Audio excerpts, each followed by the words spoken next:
evening, everyone, and welcome to this evening's virtual book club. I'm Jane Newman. I'm a professor of comparative literature at the University of California, Irvine, and I'm one of the trustees of the National Humanities Center. It's also my great pleasure to be your host for this evening's event. I was a fellow myself at the center in 2015 and 16, and I really appreciate this opportunity in being able to highlight some of the amazing work of other scholars from the center. Before we get started, though, I want to remind everyone that you need to log in to participate in the discussion. You do that by clicking on the blue sign in button in the upper right-hand corner of the page and then entering your Gmail account. So I'll give you a chance to do that. Okay, tonight is the final conversation in the National Humanities Center's series on conflict and resolution. And our guest this evening, we're lucky to have Professor Catherine Cole, Divisional Dean of the Arts and Professor of Dance and English at the University of Washington. Catherine's scholarship is focused on dance and the performing arts in Africa, especially on the important role that performance has played in dealing with the ravages of colonialism. She's the author of 3 books on these topics, including Performing South Africa's Truth Commission, Stages of Transition, and Ghana's Concert Party Theater. Catherine has also co-edited the book Africa After Gender, as well as special issues of Theater Survey and TDR, the Drama Review. Her research has been supported by grants from the Freie Universität Berlin, the National Endowment for the Humanities, the Fund for U.S. Artists, the Ella Foundation, and the University of California Institute for Research in the Arts, as well as fellowships from the Harvard Theater Collection and the American Association of University Women, and of course, a fellowship from the National Humanities Center as well. Catherine has generously offered to talk with us this evening about her work and about her most recent book, Performance and the Afterlives of Injustice, published last year with the University of Michigan Press. Please join me then in welcoming Professor Catherine Cole. Thank you, Jane Newman, for that gracious introduction. And thank you to the National Humanities Center for inviting me to be part of this series on resolution and conflict. It's a tremendous honor and a chance for me to formally launch my book. The University of Washington, where I currently work, acknowledges the Coast Salish peoples of this land, the land which touches the shared waters of all tribes and bands within the Suquamish, Tulalip, and Muckleshoot nations.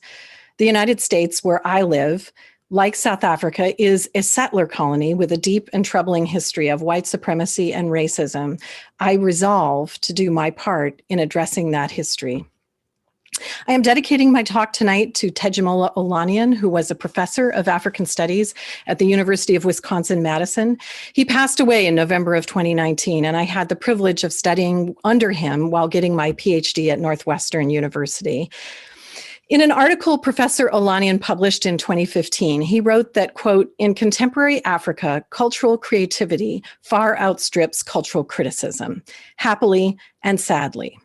Happily, because the continent is not, at least, losing out on both creative and critical production. Artists in all media are working prodigiously to shape form and meaning out of their demanding specific context and the intricate ways those contexts interact with the world. Sadly, because the conditions for the training of intellectuals and current critics are far less than adequate, and because an overall healthy development of cultural creativity, the type that continually breaches accepted boundaries and invents new forms and suggests new meanings, depends on a robust interaction between talented artists and discerning critics, between the creative and the critical imagination. My book, Performance in the Afterlives of Injustice, is an act of cultural criticism that strives to meet the ideal that Tejumola Olaniyan sets here for being a discerning critic who responds and engages to the cultural creativity of the continent. This virtual book club series frames our topic as conflict and resolution. And I think for many people, the word resolution suggests closure.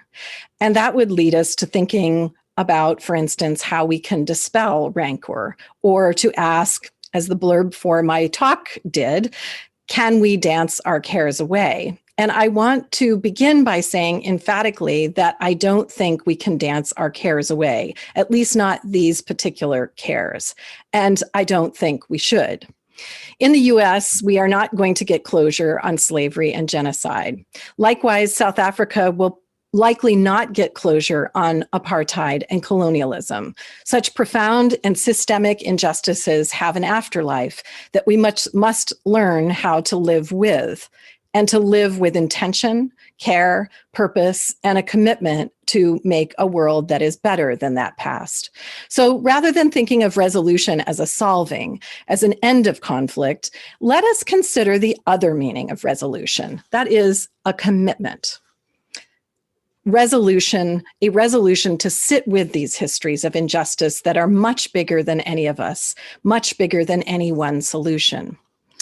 Artists are not policymakers or lawmakers. However, performing artists who make works about unresolved embodied histories in and through living bodies, for instance, dance and live art, which is the subject of the discipline that my book focuses on, may help us all inhabit spaces shot through with noxious remains of the afterlives of injustice in our times. Thus far, this series has considered Roman republicanism, the legal legacy of the Civil War and the Reconstruction era in the US, and the larger theme of pragmatist politics and the case for liberal democracy as a way to, as John McGowan said, imagine what American life could be like if we more fully embraced values such as love, forgiveness, and generosity that are too often left out of our political discourse. My presentation relocates our discussion in this book series to focus on the Global South and specifically South Africa, while also moving from the disciplines of classics, history of law, and English, which were where my predecessors in this series came from. Here we are firmly located in the performing arts and dance. And I want to pick up a question that Joy Connolly posed at the start of her talk 4 weeks ago, and that is, how can we go on together as citizens? This is the very question that the artists from South Africa and the Democratic Republic of Congo, who I study in this book, are asking. Their answers are not in words primarily, but mostly through their bodies, through dance. My words in the book attempt to engage thoughtfully with them, to dialogue with what I see their bodies saying, to be that discerning critic and I hope you buy the book and read my book, but really, I know you're going to want to see these artists. And so I have a call to action straight away. You have a chance to see one of the artists who is the focus of this book, and that is Gregory Maqoma, who's a choreographer from Johannesburg. And starting tomorrow, February 25th, online for a whole month, the American Dance Festival is streaming a new collaboration between Gregory Maqoma and Mark Bamuthi Joseph, who is African-American. The piece is called Untold Secrets of the Heart. That's Untold Secrets of the Heart. You can Google that, and I'll also post a link at the end of the talk. So to give you a sense of where we're going with this talk, the structure of it, part one, I'm going to read you a little bit of the preface, which begins in a pool in California. I know it's unlikely, but the reason for that will become clear. And then I'll shift to an overview of the structure of the book, sort of an opportunity for you to meet the artists who I feature. And then finally, I'll do a little bit deeper dive into Gregory Maqoma and show you some video clips and talk a little bit more about him. Okay, so here we are with part one. I dive in. Water a bit too warm. Lanes generously wide. Longer than most, yet short by Olympic standards, this pool is graciously appointed. Variegated gray marble tiles grace the deck. Plaster figurines of white women in diaphanous gowns and fat babies in repose line its perimeter. Underwater, one finds an exquisite universe. Brown marble streaked with gold, sunlight undulating and refracting through the water. I see, but I don't hear in this place. It is elemental. Constant motion abuts permanence, water against rock, light against darkness. And then there is me, a fragile human body floating free, a harried academic seeking refuge from a glut of emails, petitioning students, and bureaucratic meetings. But swimming here is no longer the respite for me that it once was. Human remains under this pool have unsettled things. At the center of this story are body parts, bodies that became objects, and humans who did not count as humans, who were not considered worthy of grief in life or in death. This story is about awareness and heedlessness, about a deeply repressed history, about my own university's unresolved connection to a genocide, about the perils of speech acts, including essays, plays, and books, that attempt to address a long silence about long denied atrocities. These are the afterlives of injustice. What exactly counts as an intervention when profound injustices such as genocide and slavery have not been widely recognized? Acknowledgement is a complex performative act. Without acknowledgement, there can be no apology. Without apology, there can be no redress. Without any of the above, what can a piece of theater or performance or art actually do? Can art wield the toxic surfeit of this unfinished business without succumbing to its corrosiveness? As Toni Morrison asks, how to enunciate race while depriving it of its lethal cling? Even when there has been a formal state acknowledgement, as happened when South Africa's Truth and Reconciliation Commission publicly recognized that apartheid perpetrated gross violations of human rights, legacies of injustice continue today, volatile and unpredictable in their impact, disrupting both life and art. Some experience the afterlives of injustice as social death. Others may careen from insight to sustained amnesia, being woke only momentarily, if at all, before customary obliviousness sets in. Contradiction, says the narrator of Ralph Ellison's The Invisible Man, is how the world moves, not like an arrow, but a boomerang. The boomerangs of history bear down with little warning. They crack across the head so fast. Some experience the blow as a sudden awakening. The pain may last, but too often the insights are fleeting. And there is an endless repetition of empire, an acting out of old dramas over and over again with nauseating predictability. The gym in which I swim is a memorial to Phoebe Hearst. It was built on the University of California, Berkeley campus in 1927 by her son, William Randolph Hearst, the newspaper tycoon. It was intended to provide a hospitable and welcoming space for women on a college campus that was otherwise a male bastion. Phoebe was a remarkably progressive woman. She sponsored an architectural master plan for the campus, founded and funded the anthropology and archaeology departments, underwrote expeditions to collect art and artifacts throughout the world, and endowed scholarships for women long before most universities even admitted them. And she created a museum. This museum, I once told an audience sitting in its gallery, the one we are sitting in today, the Phoebe A. Hearst Museum of Anthropology. The Hearst family's fortune was first made from mining California gold, an industry that came as a boon to some and a catastrophe to others. In California, the word genocide was rarely spoken, in my experience, in relationship to our state's history.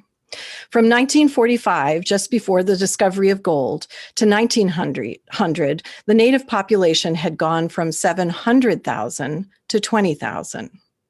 From 700,000 to 20,000. Less than 3% survived. This decimation was deliberately perpetrated through a governor-endorsed war of extermination. As Alex Alvarez has argued, the case of the natives of California illustrates one of the clearest examples of genocide in North America. Even though I had lived half my life in California, I just could not recall many people speaking about the state's genocide. Likewise, in the 9 years I worked at the University of California, Berkeley, people generally did not speak about that until recently, about what lay under Phoebe Hearst's pool. What neither I nor most people on campus knew until 2012 was that to swim in Phoebe Hearst's spectacular marble-lined pool was to swim above 10,000 Native American human remains. For the Phoebe A. Hearst Museum of Anthropology had at the time more unrepatriated Native American human remains than any U.S. institution besides the Smithsonian. During the busy development of the state of California, many sites excavated for new roads or buildings, and they would unearth human remains, often the bones of Native Americans. The Hearst Museum became the place to send them. These accumulated remains were stacked in metal containers under the Hearst pool. There are rows and rows and rows and rows of bodies, a worker at the Hearst Museum told Tony Platt, author of Grave Matters, Excavating California's Buried Past. It's hard for me to go there, but I have to do it when Native groups want to see the remains of their people. It's very depressing, end quote. I dive in. Water a bit too warm, lanes generously wide. I try to imagine them. 10,000 is a lot of people. Arlington Cemetery has 400,000 graves that cover 624 acres. That's 641 bodies per acre. How much less than an acre is a swimming pool? The narrator of The Invisible Man was right. Contradiction is how the world moves. He also advises, beware of those who speak of the spiral of history. They are preparing a boomerang. Keep a steel helmet ready, handy. The legacies of colonialism, empire, and apartheid are far too vast and enduring in contemporary South Africa to be seen in the rearview mirror. There is far too much unfinished business to view such histories in retrospect.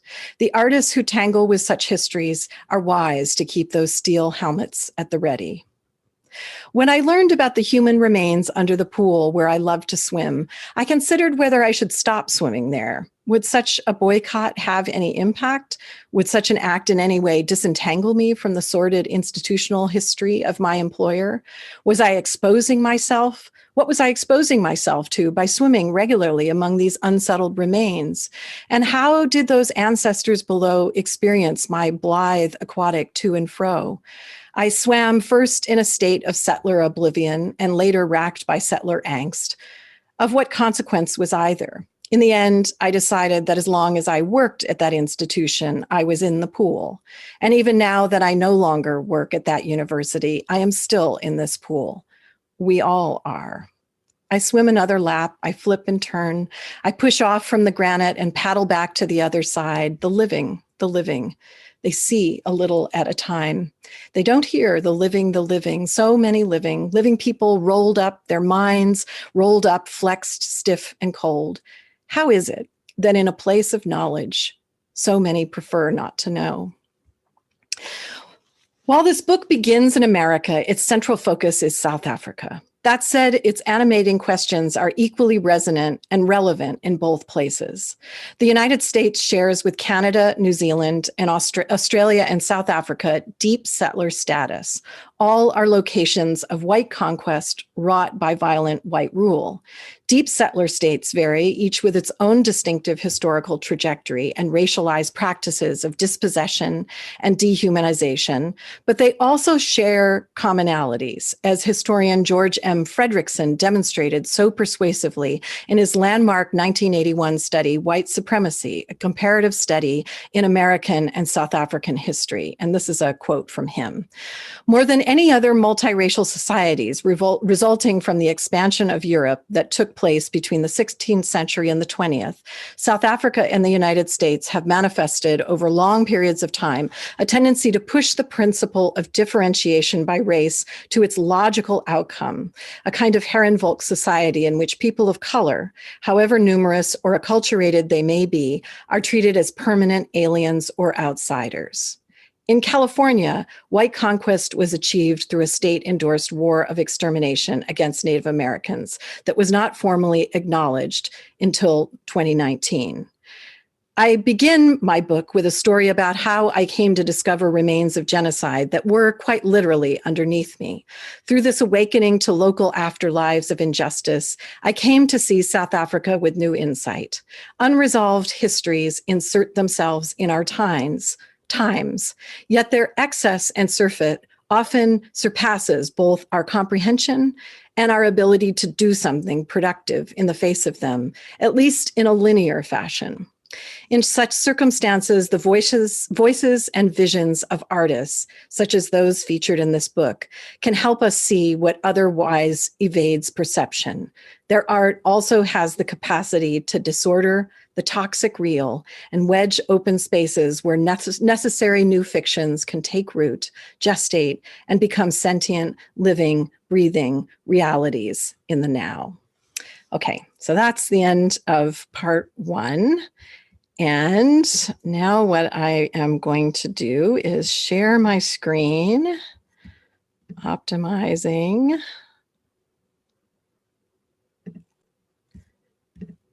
And talk through, just bear with me a moment.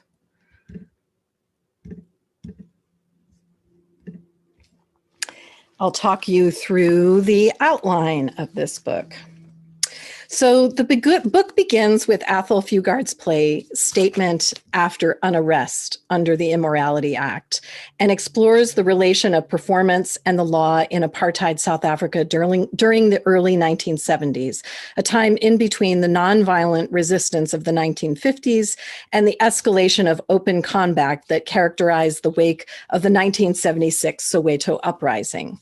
In the 1970s, South African theater artists of all hues had to navigate a gauntlet of ever-escalating apartheid legislation, a cascade of laws that limited their capacity to assemble, to move through space, to fraternize across racial lines, and to express ideas. So the first chapter illuminates how apartheid laws invaded the most intimate domains of the body, of love and sex, and of the psyches and subjectivities of those who loved across racial lines.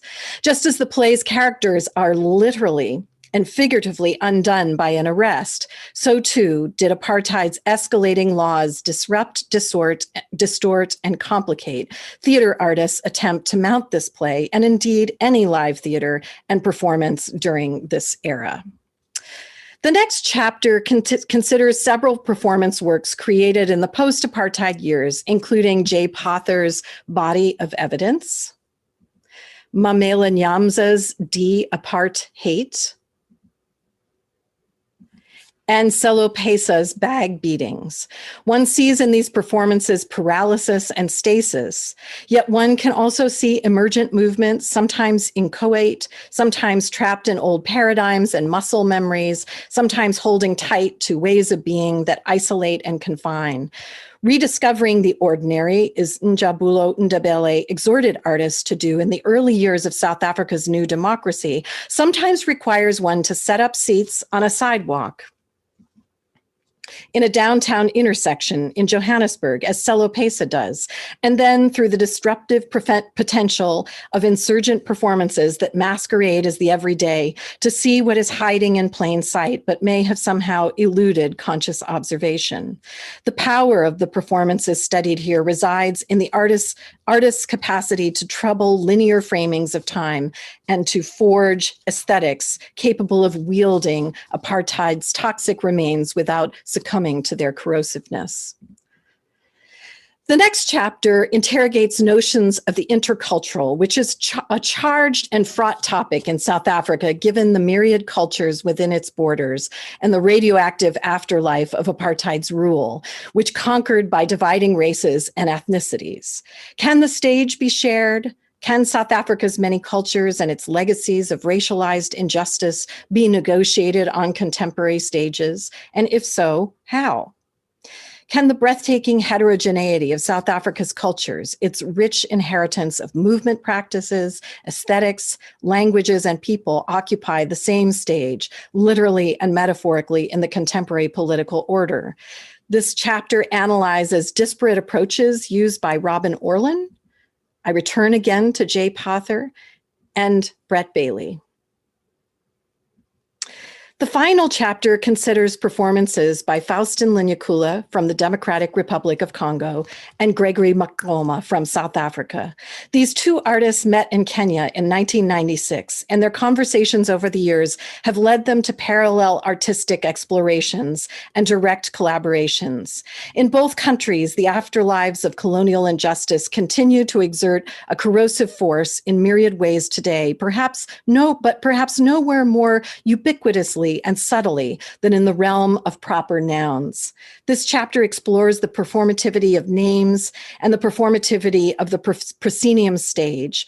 While both artists have often had to wrestle with the problematic labels of quote unquote African dance or contemporary African dance, they are both more interested in locating their creative inquiries in the local and the individual rather than the continental.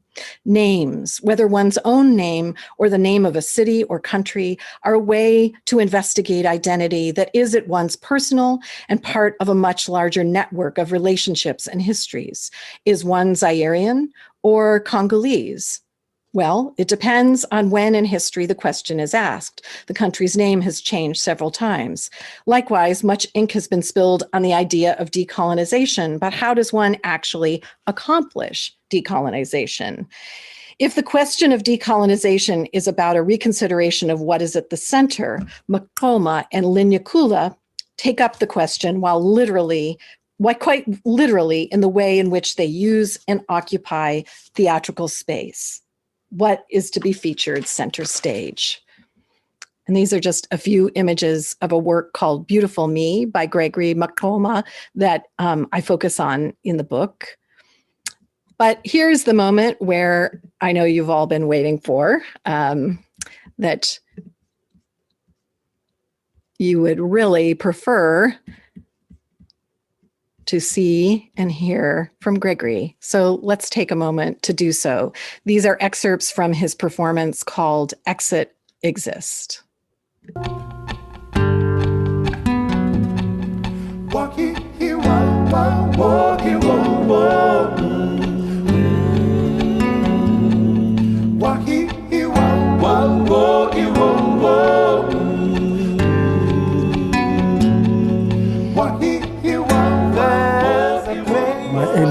Childhood memories are still very much part of my movement aesthetic because I really still draw, and without consciously saying I am drawing back from that movement aesthetics and forms, it's happening automatically. And I think because it's something that has embedded in my body, and memory, it's something that really you cannot just erase. It's part of you, it becomes part of your culture.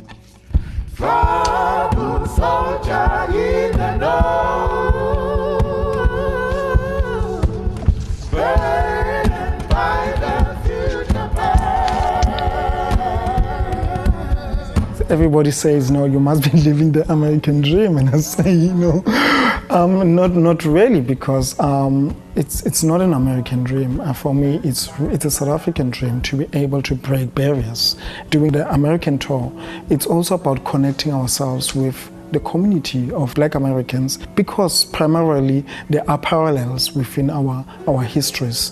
There's suffering, there's joy, there's also that uncertainty, there's also identity crisis, are the ones that we can be able to create a discourse and be able to come together and have a discussion that can better inform who we are, and maybe go away with a better knowledge of who we are.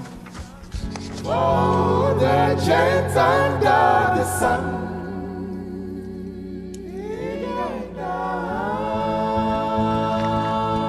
Presently, what is happening is that we're trying so much to find comfort within our own discomforts. And it's when we accept that there will be discomforts within our comfort zones, the better we are as a society.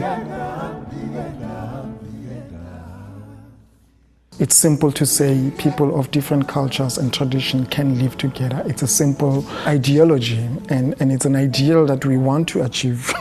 But at the same time, it's a very complex ideal to achieve.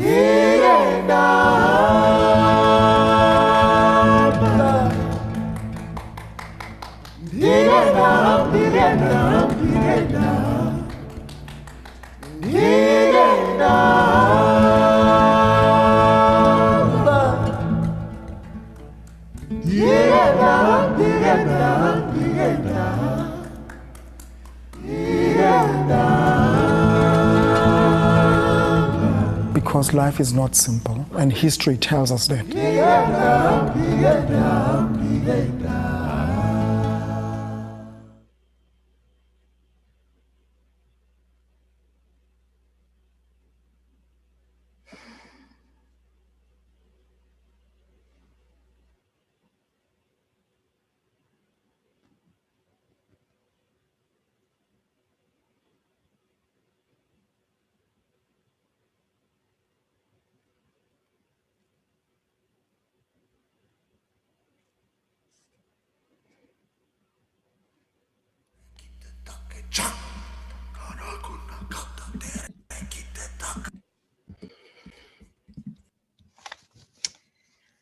I began performance in the Afterlives of Injustice with an image of me swimming in a pool, at first quite innocently, and in time with growing awareness of the afterlives of injustice lying below me, those unsettled Native American human remains stored in boxes under that pool. These hidden but nevertheless present remains testified to a long denied history of California genocide and the epistemological obsessions of my university, which saw humans as objects, as the basis of scientific investigation, but chose not to see our state's history of genocide as something to be actively remembered and taught. How could it be that at the world's most prominent public university, so few people on campus knew what resided under Phoebe Hearst's pool? One may come to consciousness slowly, seeing a little at a time. As we swim above the afterlives of injustice, how might we intervene? What can a mere performance do, especially in the absence of the necessary actions of acknowledgement, apology, and redress? Performance in the Afterlives of Injustice illuminates how African performance artists are intervening in the face of such histories, how they are staging embodied performances that navigate the caustic waters with care and precision, and with clear-eyed awareness of the corrosive and toxic forces the afterlives of injustice can unleash. Not all attempts to intervene are successful. Some misfire, some fail, some boomerang back and strike the artist over the head, but still the work compels. These histories are bigger than we are. Things in contemporary South Africa and the Democratic Republic of Congo and the United States are entangled, and they are likely to remain morally ambiguous, distended, enfolded, and enmeshed for the foreseeable future. This situation does not necessarily imply a nihilistic position. The hope for a better future remains a vibrant expectation and a demand, certainly by the artists featured in this book, but theirs is a quest, a dedication to the ongoing necessary work of otherwise. It requires the ability to dwell in complexity, to endure a lack of resolution, to consider the heterogeneity of cultures without forcing a false oneness, and to inhabit a place where the afterlives of injustice are likely to endure. Artists negotiate these conditions by crafting performance works that often demand a dwelling in the palimpsest that constitutes the contradictions of the present, a resistance to impulses to simply move on from colonialism or apartheid. At the same time, they operate with an insistent and persistent expectation that things should be otherwise than what they are or have been. So that nearly concludes things. I just want to remind you that if you'd like to see more of Gregory Maqoma's work, you can do so starting tomorrow evening through the American Dance Festival and the Dance Cleveland are premiering this work called Untold Secrets of the Heart Chamber. It will premiere tomorrow, Thursday, February 25th at 7 p.m. and will be streaming for an entire month. So I encourage you to check that out. And finally, I just wanted to close with an image of Professor Tejumula Olaniyan, my dear teacher, who's guided me in so many important ways. So thank you again, and I look forward to our conversation.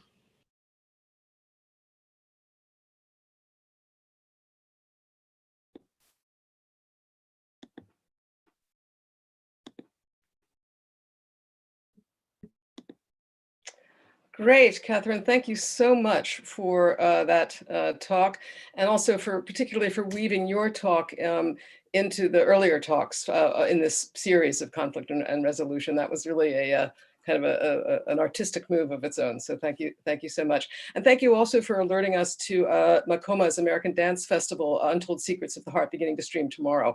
I think that'll be something that lots of people, I think, can follow up on. Your focus on the complexities of conflict and resolution, and your excellent point that resolution is not closure or a closing off or a solving or an erasing of the conflict, but rather an issue of being resolved to live with the afterlives and to sit with histories of injustice, is a really remarkable message, I think, for us today. We're, of course, living in the midst of the afterlives of the injustice of unequal access to healthcare, for example. But we're also witnessing, as you suggest, how people who dwell with these kinds of injustices kind of deliberately and honestly, such as, for example, gerrymandering and the restriction of the franchise, how people are undertaking to create new realities via mass voter registration for projects, for example. But as you say, and I think this is incredibly the takeaway from your point, we have to first acknowledge that these injustices occurred and they continue to infect the body politic. And the movement of each of our individual citizens' bodies, like the movement of your dancers, are places to begin, or sites of memory, and what I would call creative redress. We just all have to get moving, to paraphrase former First Lady Michelle Obama. And so that's what you sort of are encouraging us to do. I'm going to be checking the chat to see questions coming from our audience, but I wanted to just start with one particular question that I think may unpack a little bit of your example, particularly the South African example. And it's to start with the question of movement. Could you share with us and with our audience how you read the literal movements of the dance as living with the history of the injustice of apartheid? Your account of the afterlives of the Native American genocide in the preface to the book that you read for us tracks beautifully the movement of your body through the watery space of the Hearst Pool on the Berkeley campus. And your description made the way that the injustice of the past in that case are something we literally live with in embodied form. We all swim in the pool of that genocide, as you so beautifully write.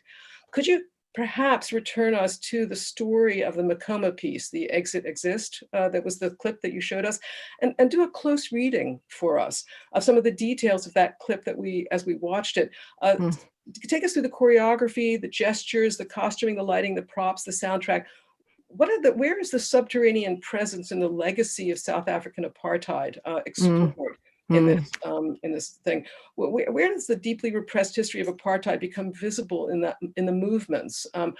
Do we sit with it as the audience? Does Maqoma sit with it as the performer?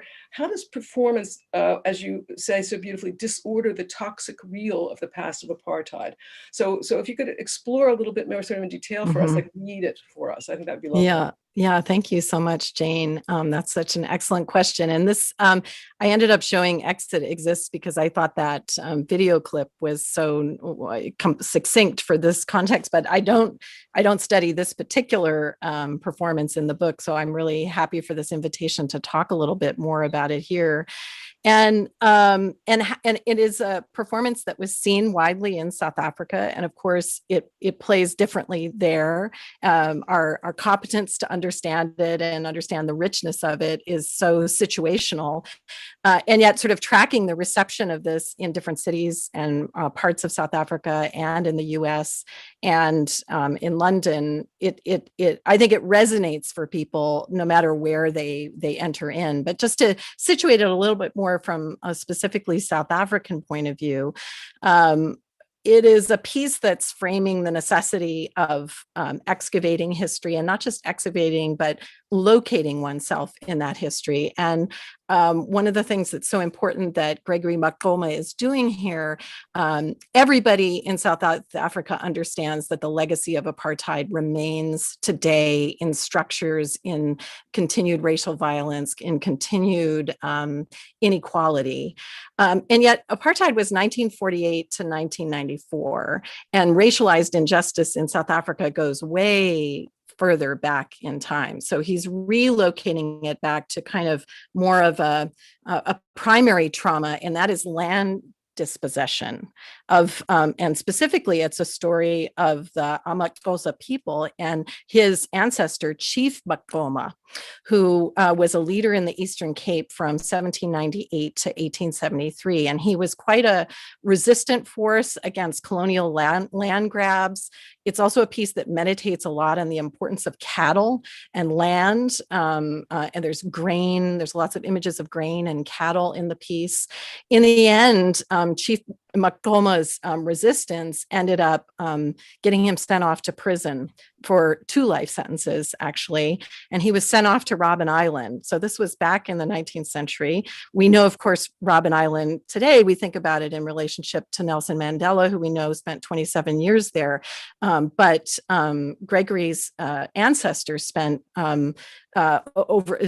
16 years there and died there. And so, it's that wider frame of looking more deeply at the afterlives of injustice further back in time, and the extent to which the body itself is an archive. So his ancestor is alive in him today in his own DNA. So the body is central to this. So you asked a bit more about the kind of theatrics of it and the staging of it. And just to quickly tell you of the structure of the piece, it begins with him wearing that suit, and we only see him from behind, and it's a silver iridescent suit. It's mercurial. He moves so fast you almost can't see his limbs, and the kind of liquidity you saw of that image is very characteristic of Gregory's movement vocabulary, and you'll even see vestiges of Michael Jackson in there. Michael Jackson was a huge influence on him because when Michael Jackson's videos came to South Africa before the end of apartheid, it was the first time he'd ever seen a positive image of a Black person on television. Then the piece shifts over into history, and those singers represent ancestors. And in much of Africa, ancestors aren't in the past. They're in sort of a parallel universe of the now. We don't see them, they're not sentient, but they are present and can impact the life of the now. So there's a kind of going to the ancestors, giving respect to the ancestors, giving grain to the ancestors, and getting insight and energy from the ancestors. His movement in that section sort of explores a time of greater harmoniousness with the land and with cattle, and then a severing of that. So it's through the body, sort of telling the story of dispossession, and ultimately is a sort of ritual of returning. And Gregory didn't know much about his ancestor when he began this piece. It took a whole sort of even a ritual of his own to go much deeper into the roots of who he is. And that is part of the legacy of the Afterlives of Injustice, to be severed from one's own history and one's own lineage, to sort of recover that. So then at the end of the piece, there's that moment that we saw in the clip where he's being pulled on that cloth. And that actually is sort of symbolizing his ancestor, Chief Maqoma, being taken off to Robben Island. But that's not the end of the piece. He is the one who exits in the piece, but Gregory exists. And he comes out of that sort of almost ritual of putting the oil all over him and sort of inhabiting this time with the ancestors. He comes out of that to put back on the suit of today, the suit of now.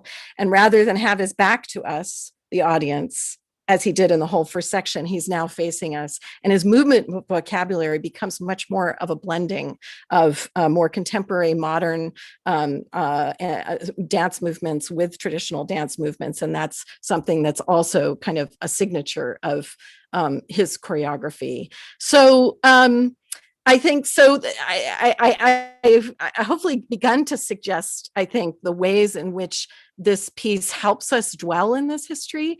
And I think in particular, the music of it is irresistible. That is something that critics, wherever it's done, talk about. For South Africa, the primary instrument is the voice. In West Africa, it's the drum. In South Africa, it's the voice. And that choir is tapping into a kind of deeper vocal a cappella singing tradition that people in the US might know through Ladysmith Black Mambazo. It's a form called Isiktatamia.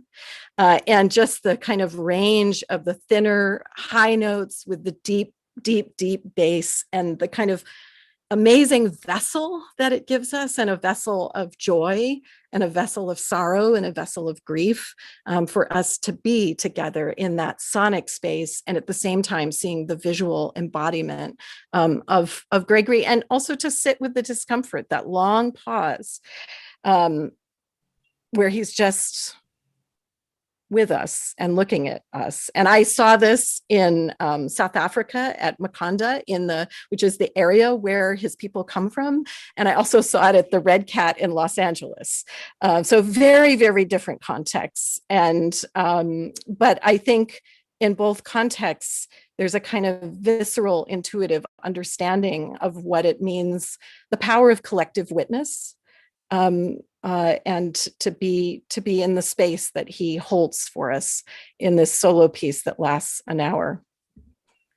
That's lovely, Catherine. Thank you. That really helps kind of literally set the stage. And thank you so much for telling us about the two places that you saw it, right? Because one of our questioners, one of our attendees asks, could you talk a little bit about the tension and the catharsis in these performances and the way that audiences respond? And if you could sort of say a little bit about the differences between the audience kind of response, because we have a different, we come at it with a different set of expectations of this and a different understanding, actually, of what the a cappella voices mean, what the silences mean, what the ancestors mean, and so on. So how did the audiences respond? Well, I really remember seeing this at the National Arts Festival. That was the first time I saw it in Makonda, and it was a predominantly Black audience. And as is true, South Africa, Black audiences are pretty vocal during the performance.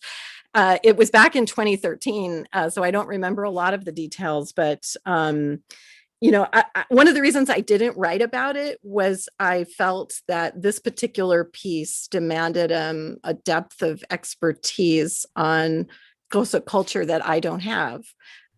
So I actually, I was looking at what's been written about it since 2013, and there are some really nice pieces from South Africa that locate it very deeply in the history, but I feel there's a whole cultural element that, at least as of yet, I haven't seen someone speak to, but I can really tell the resonance that the work has for someone who has that depth of expertise of what he's actually dealing with. In terms of, seeing it in Los Angeles, as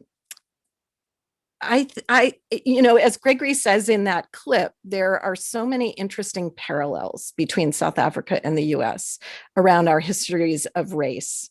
There's differences, I think if sort of the original sin of South Africa is land dispossession. For us, for Black culture here, it's the Middle Passage and slavery, and those are very different experiences. So they're not one and the same.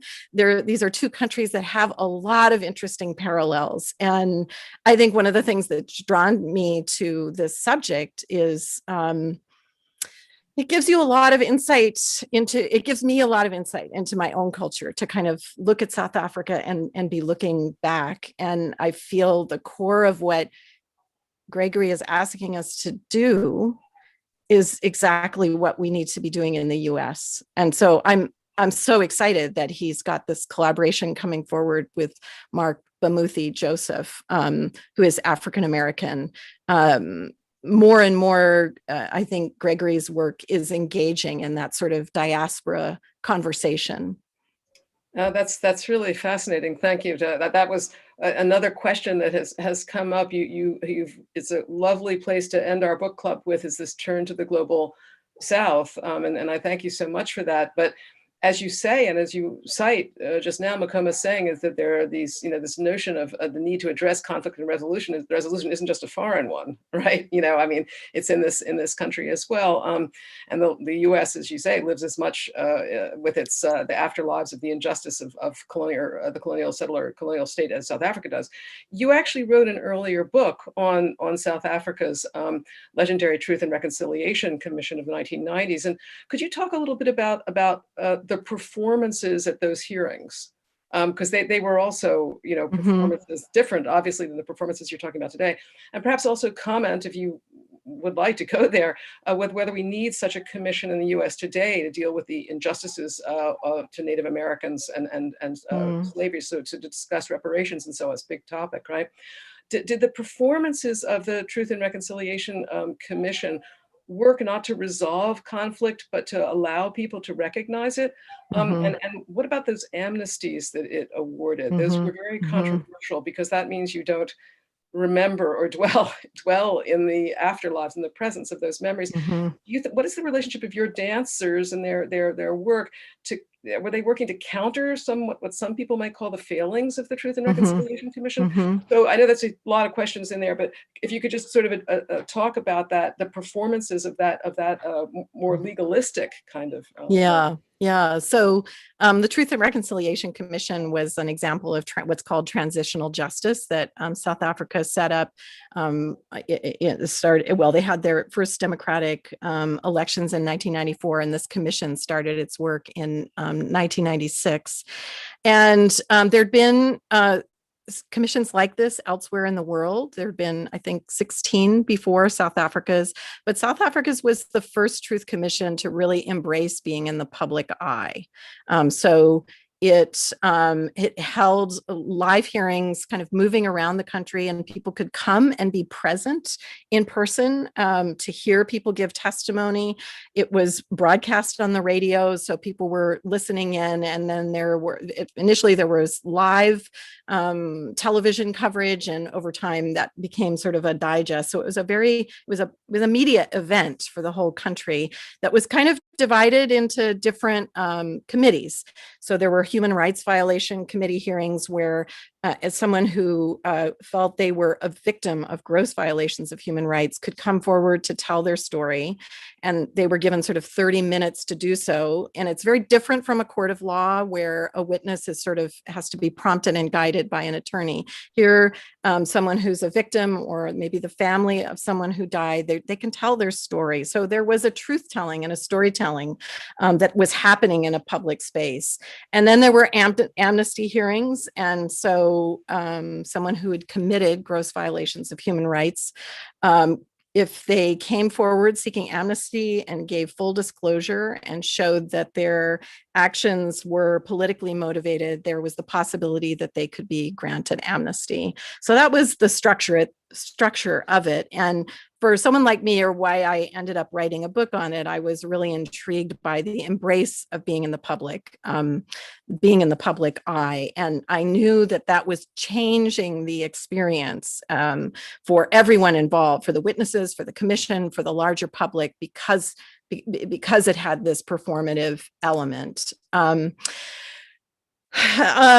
So in the world at large, South Africa's Truth Commission has come to be seen as in a very positive light, and many Truth Commissions since then have modeled themselves on South Africa. Within the country at the time, there was a lot of ambivalence that only grew with time, and that's for a number of reasons. One, I think it individualized something that is systemic.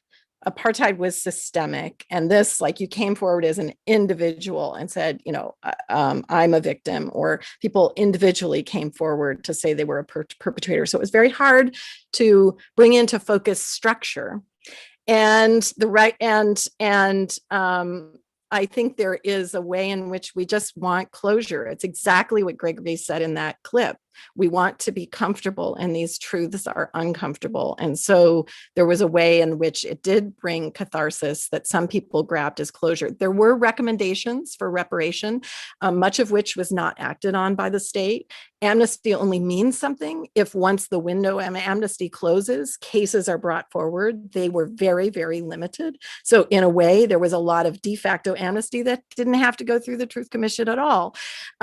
Is that a failure of the commission? I think what I've often felt is, I think rather it's a sort of larger failure of the state, because the commission's, its authority was limited.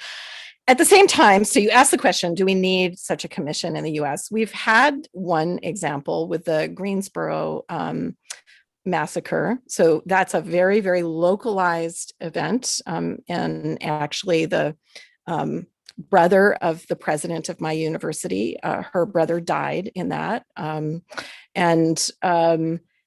think that's very interesting to have something that's that localized. It's much harder with, say, genocide or slavery. It went just so many people over so much time.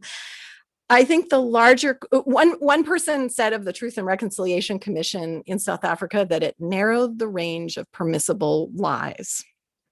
And I do think there's value in that I mean, we have to begin with acknowledgement. We have to move out of denial. So that was an accomplishment of the Truth and Reconciliation Commission. It published a multi-volume book, multi-volume text at the end that really did document patterns of violence. And so that becomes undeniable. In the US, we have not dealt with our atrocities to the extent that I think South Africa has, however imperfect, however incomplete. And we've got to find ways to lean into this history, whether that's by truth commissions, whether it's by other forms of redress. I don't think there's any one way, but there's absolutely no question that there's work ahead of us. And I think these artists give us some wisdom in how to go about it. Yeah, thank you very much. We have time for one or two more questions, but that you give a great jumping off point for another question is when you said your artists give us a sort of a way into to thinking this anew. Why did you focus on the dance? I mean, there all sorts of other kinds of performance, installation art. One might even say that some of these dances were performance art, like being staged at a intersection in a city, right? You know, or something like that. So why does the dance do the work for you that you would have it do for us? Yeah, thanks so much for that question. And my training is in theater, so dance is not a comfort zone for me. This whole book started when I was invited to kind of be a scholar interlocutor with Gregory Maqoma at UCLA, and I was given the video, and I just was so struggling with how do you find words for dance, and yet then I sort of had a breakthrough in the midst of it. Many people know South African performing arts because of theater. Theater under apartheid, they really formed a new way of making theater. It's called the workshop method of devised work, collaboration. And Athol Fugard, John Connie, Winston and Chona, plays like Sizwe Bonzi is Dead that came to the US, they really were central to people becoming aware of apartheid and mobilizing around the boycotting South Africa and so forth. But I think in the post-apartheid years, dance had sort of been submerged or so thoroughly segregated under apartheid that it really had to reinvent itself in a new way in the post-apartheid years. And I think that gave it an agility in speaking to the now and not kind of succumbing to nostalgia. And I also think there's something really powerful about the body in South Africa, because the way apartheid affected people was so much about the body, but where bodies can move, who could sleep with who, where people could live. So the bodies, and then on top of that, that South Africa has 11 official languages. So language-based arts just don't have the capacity, I think, that more body-based arts do. And the final thing, because you also mentioned visual art or literature, I think there is something very potent about people assembling together in the same room at the same time.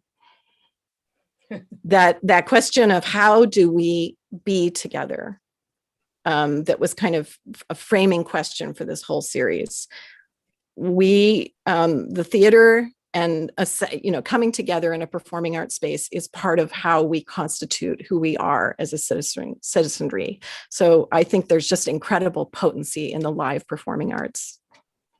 Oh, that's a really, really lovely way to to think about also our virtual book club as an attempt to sort of create a community in that way.